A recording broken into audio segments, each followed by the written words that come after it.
తిరుమలలో భక్తుల రద్దీ కొనసాగుతుంది. వైకుంఠం క్యూ కాంప్లెక్స్లోని అన్ని కంపార్ట్మెంట్లు నుండి వెలుపల శిలాతోరణం వరకు భక్తులు క్యూ లైన్లో వేచి ఉన్నారు. శ్రీవారి సర్వదర్శనానికి 20 గంటల సమయం పడుతుంది.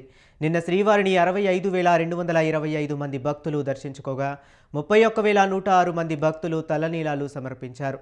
హుండీ ఆదాయం 3.63 కోట్లు వచ్చినట్లు టీటీడీ అధికారులు తెలిపారు.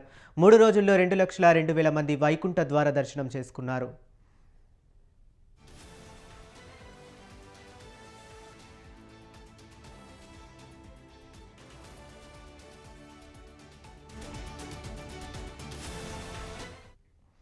ఇక తిరుమలలో భక్తుల రద్దీ కొనసాగుతుంది. వైకుంఠం క్యూ కాంప్లెక్స్లోని అన్ని కంపార్ట్మెంట్లు నిండిపోయి వెలుపల శిలాతోరణం వరకు భక్తులు క్యూ లైన్లో వేచి ఉన్నారు.